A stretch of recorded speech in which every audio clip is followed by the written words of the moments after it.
Hello, good evening, Tansei, and welcome to APTN National News. I'm Daryl Stranger. We start tonight in Alberta, where two more people were found guilty Friday in an Edmonton courtroom in the death of 25-year-old Nature Duperon. Duperon was kidnapped, force-fed drugs, and left to die off an Alberta highway. APTN's Chris Stewart has more. On Friday, Buddy Underwood was found guilty of second-degree murder, forcible confinement, kidnapping, and robbery for his role in the death of Nature Duperon. Tyra Muskego was also found guilty of manslaughter, forcible confinement, and robbery. In April of 2019, Nature Duperon was kidnapped in Edmonton, beaten, handcuffed, and driven 3 hours west. She was force-fed and injected with fentanyl. She was taken to a wooded area near Hinton, Alberta, and left to die. Her body was found 2 weeks later. In September, Kayla Bezus and Grayson Eshepi both pled guilty to second-degree murder for their role in Nature Duperon's death. Her mother spoke to APTN and says all four should have been convicted of first-degree murder. They could have just left it as is, but they continue to torture her all the way to Hinton and past Hinton. When they made how many stops, and they all had time to be able to stop with what they were doing. They could have helped her. They could have phoned 911. They could have said something at the gas stations or the Tim Hortons or McDonald's. They could have did something, but each one of them were all there, and they all followed through with their plan. Underwood and Muskego will be sentenced on December 2nd. Chris Stewart, APTN National News, Edmonton. It's been a little over a week since APTN News broke a story about a First Nations child welfare agency that was directly involved in the sexual abuse of children in its care. The Minister of Indigenous Services says there will be a thorough review of Wet'suwet'en Family Services based in Fort Frances, Ontario. Now, new sex abuse allegations at the agency have emerged. For more, we're joined by the reporter who broke the story, Kenneth Jackson. Kenneth, thanks for being here to update your story. Right on, Stan. Yeah, I appreciate it. Thanks. So let's start with your story that dropped today. What can you tell us about the new sex abuse allegations that have emerged at Wet'suwet'en Family Services? Well, we pulled some documents from the courthouse in Kenora. It took a little longer than I expected, but we have 8 lawsuits from former children in care at Wet'suwet'en who allege they were sexually abused while in care. 7 within caregiver homes, that's with foster parents, and 1 by Wet'suwet'en worker. And the kid, the man now is 33. He would have been 6 or 8 at the time. Said he alleges he was sexually abused by a worker for Wet'suwet'en, and when he reported it to the supervisor, he was called a liar and sent to the United States, where Wet'suwet'en usually sends kids to treatment centers and stuff like that. So that's what we've uncovered. We've uncovered it's quite a bit of lawsuits. 8 is a lot. I knew of one of them beforehand, so there's 7 new ones that we found out. And it basically comes down to they're alleging they weren't protected and they were abused. And in total, they're suing for like $21 million, but there's 8 different lawsuits under the same law firm, Pace Law, out of Kenora. Wow, and you're reporting details decades of abuse, and now the federal and provincial governments say they're going to investigate. What's been the fallout, since you started writing these stories? Well, I think it's important to note, too, that before I get into that, is that we have 16 people who allege they were sexually abused between 1980 and 2010, actually quite higher than that, more recently as well. But there's 16 people out there who allege they were sexually abused. And I think that's finally caught the government's attention. I've been writing about Wet'suwet'en for a couple of years now. I've been showing what they've been up to. The federal government said last week that they're going to launch a thorough investigation. Now, mind you, Wet'suwet'en's under the Ontario government's mandate, our law. So the federal government really can only withhold transfer payments, child welfare transfer payments, to force a review. And that's what I'm hearing. I'm hearing that everything's on the table. There needs to be a complete external review of all investigations and policies with this agency. And both levels of governments are meeting with Wet'suwet'en's board of directors this week at some point. And just on that note, with the meeting of the board between the province of Ontario and Indigenous Services Canada, what are you expecting to happen? I don't know. It's hard to say. I think my sources tell me that they expect a full review. They expect, and the people could be losing their jobs. There's people. You have to understand, this agency still employs people who are previously convicted of sex crimes. They've used them as elders. It's not for me to pass judgment on that. Those are the facts. And so there's people calling for the executive director to lose a job. There's people calling for the board of directors to be dissolved, to be taken over. All kinds of things behind the scenes are being said. You know, when dust settles, we'll know. But I think that everyone agrees there needs to be a full external review, and I expect that will happen. And lastly here, Kenneth, what is the Child Welfare Agency saying about this reporting? Well, to me, nothing. They never have. They always argue confidentiality, privacy.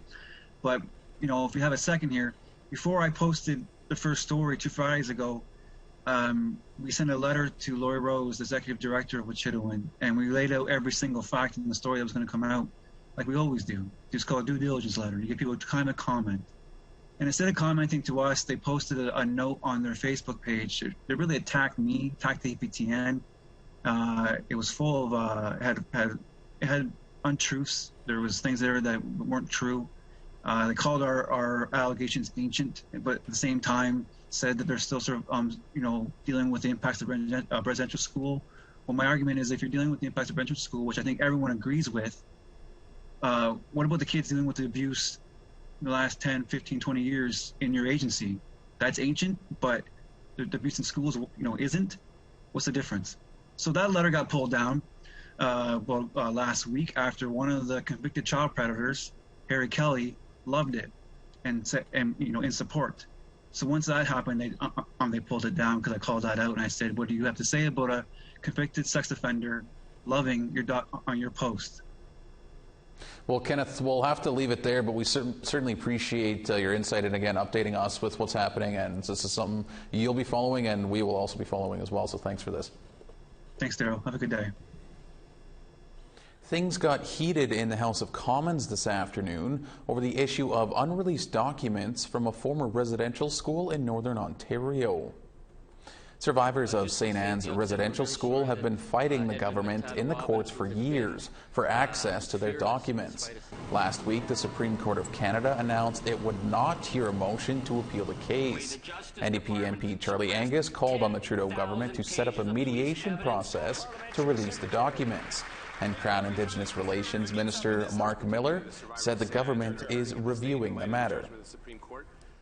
They were popping corks in the minister's office when the Supreme Court announced they would not reopen the St. Anne's residential school file. But this issue is not going away. The Justice Department suppressed 10,000 pages of police evidence of rape, abuse, and torture of children in that awful institution. Then they lied in the hearings and spent millions on lawyers all the way to the Supreme Court. There is no reconciliation in Canada without justice for St. Anne's. So will the minister stand up and tell us he will meet with the survivors and establish a credible mediation process? Look at me when I'm talking to you about these St. Anne's survivors. The Honourable Minister for Indigenous Services. Thank you, Mr. Speaker. This should not be about me or anyone else in the House of Commons at this point. There are a lot of survivors, particularly the survivors of St. Anne's, that are hurting at this date in light of the judgment of the Supreme Court. I have asked my department to re-examine 11 of the cases, particularly sensitive student cases. We'll be approaching the court monitor to re-examine those cases in particular. Thank you. In Winnipeg, candidates hoping to be the next mayor spoke about how they hope to serve Indigenous people, the city's fastest growing population. Tamara Pimentel has more. The Assembly of Manitoba Chiefs and the Manitoba Kuetenaway Okmakanak held a space to talk Indigenous issues leading up to Winnipeg's municipal election. 10 out of 11 candidates took part in the forum where they faced questions about truth and reconciliation and missing and murdered Indigenous women and girls.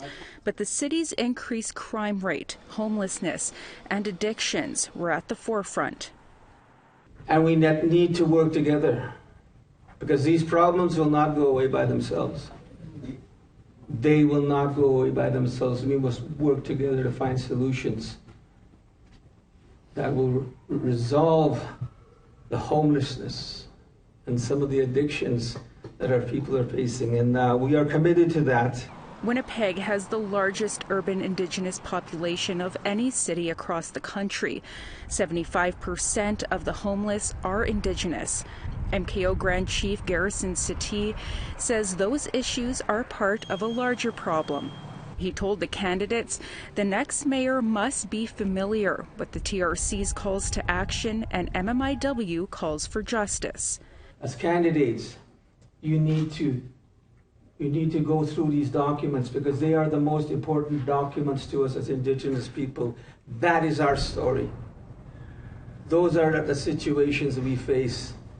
And if you do not understand that, if you do not know that, you cannot help. Make sure we actually have the funds necessary to get our brothers and sisters off the street. Two candidates are hoping to be Winnipeg's second Indigenous mayor, Robert Falcon-Ouellette of Red Pheasant First Nation, and Kevin Klein, who identifies as Métis. I will begin at the first day as mayor to create an Indigenous Council Committee. Election Day is October 26. Tamara Pimentel, APTN National News, Winnipeg. All right, we have to take a short break, but stick around. More news coming up.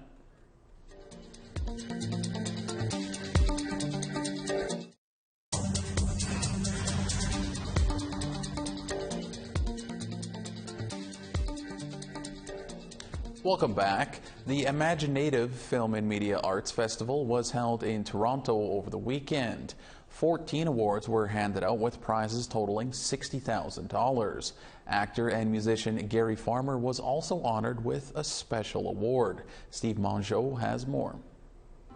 For more than 20 years, the Imaginative Film and Media Arts Festival has been working to inspire and connect communities through original Indigenous film and media arts produced by Canadian and international Indigenous artists. This year, actor and musician Gary Farmer received the August Schillenberg Award of Excellence presented to an actor based on the longevity and impact of their careers, professionalism, and involvement in mentorship and community work. It's just an honor to come back to you all, and of course all those memories from Aboriginal Voices Radio, which is probably a better idea than it was 20 years ago now. So make sure you young people hold that language up. That's the most important thing. Otherwise, they'll take our Indianness away. Farmer was honored to receive. I think, well, Augie Schellenberg, he was an actor, and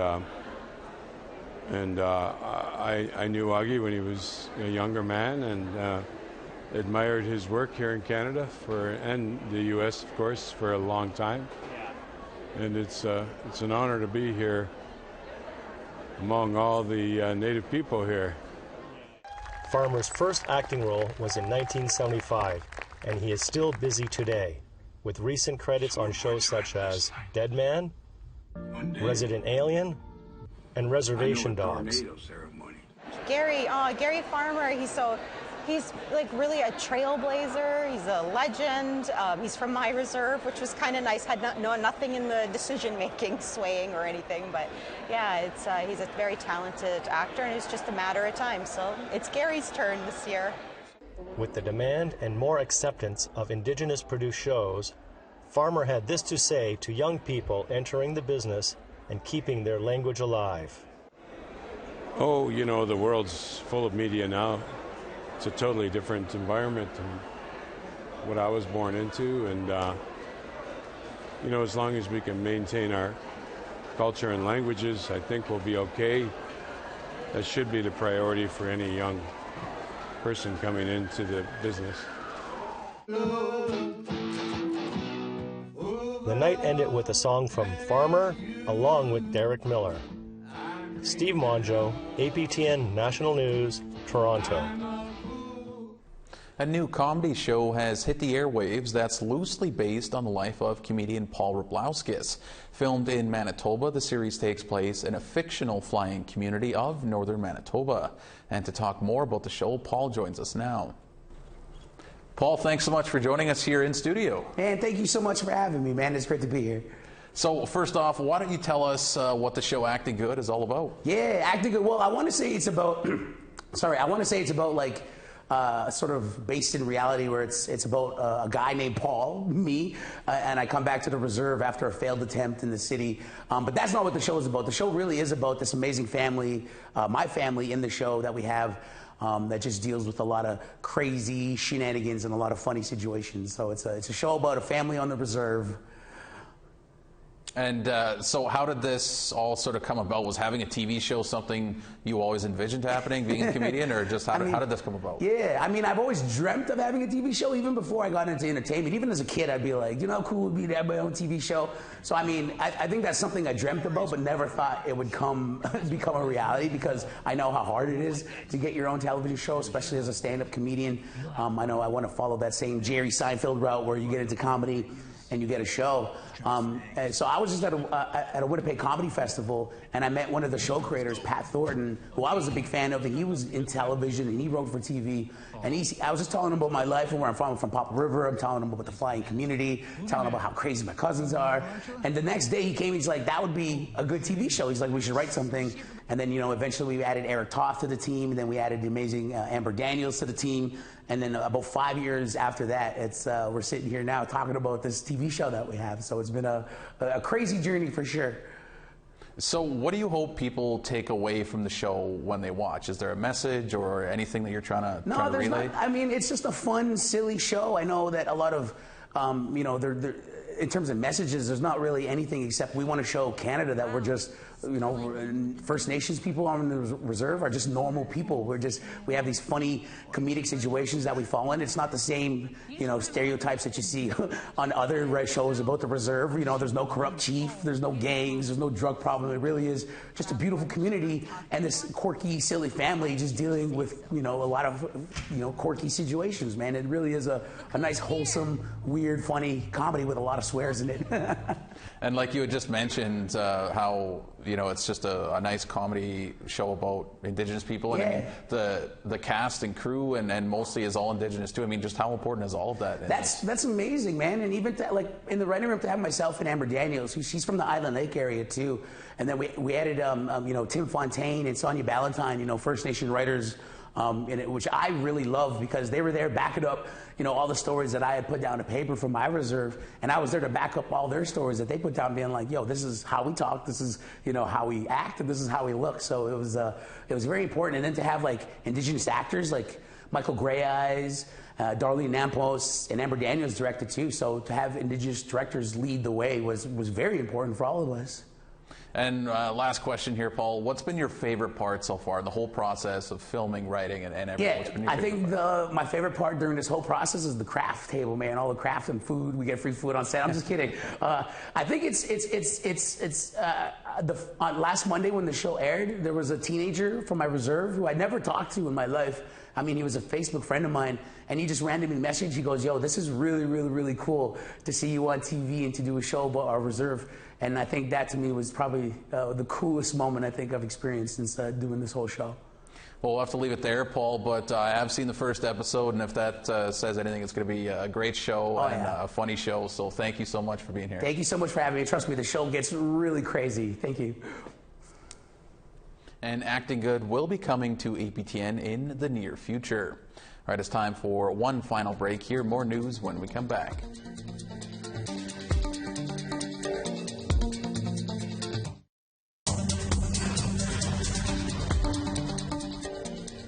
Welcome back. It's time now for our photo of the day. Louise Thompson sent in this great shot of Side Bay, British Columbia, and she tells us that's Brooks Peninsula off in the distance. Thanks for sharing that one, Louise. If you have a picture to share, email it to share@aptn.ca. Your photo might be our next photo of the day. All right, now let's take a look at tomorrow's weather forecast. Starting over on the East Coast, the 17 and clear in Charlottetown and 17 in St. John's. 12 degrees in Happy Valley Goose Bay, and 9 in Cartwright. 18 degrees in Quebec City, and 23 in Montreal. 19 degrees in North Bay, and 17 in Sault Ste. Marie. 18 degrees and some showers in Wawa, and 13 in Big Trout Lake. 1 degree in Churchill, and -1 in Thompson. 3 degrees in Barons River, and 2 in Winnipeg. 2 degrees in Swift Current, and 4 degrees in North Battleford. 1 degree in La Ronge, and -3 in Stony Rapids. Making our way west, -1 in High Level, and 0 in Peace River. 6 degrees in Edmonton, and 7 in Lethbridge. 10 degrees and some showers in Campbell River, and 7 in Bella Coola. 10 degrees in Sandspit, and -2 in Fort Nelson. -9 in Dawson, and 0 degrees in Whitehorse. -9 in Norman Wells, and -5 in Fort Simpson. -6 in Colville Lake, and -13 in Inuvik. -16 in Cambridge Bay, and -9 in Baker Lake. -19 in Resolute, and -3 in Iqaluit.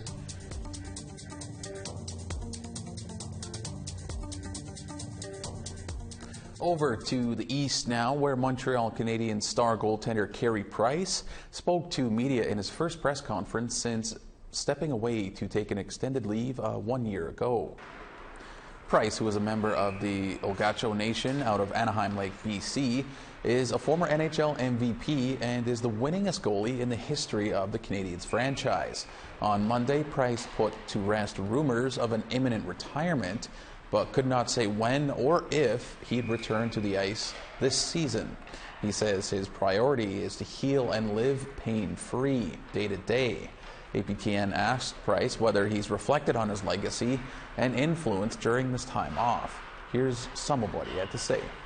I always keep that in the back of my mind for sure. I've always tried to be a positive role model for Indigenous youth, and as far as my legacy goes, I just I haven't really thought about it much. To be honest, when you're playing hockey and you're in it, you're always just focused on the next goal, the next thing, next thing you're trying to achieve, and I haven't really. Again, I'm trying to achieve another thing. I'm trying to get healthy again, so I haven't really, until the day I retire, I probably won't reflect on that much. I guess, if there was one thing I'd want to be, recognized as, is just a hard worker and a good guy, I guess. I know I and many hockey fans around the world certainly miss seeing him play, and hopefully we do see him back on the ice soon. All right, that's all we have for you tonight on APTN National News. For all of us here, I'm Daryl Stranger. Thank you for joining us. Miigwech, and have a great night.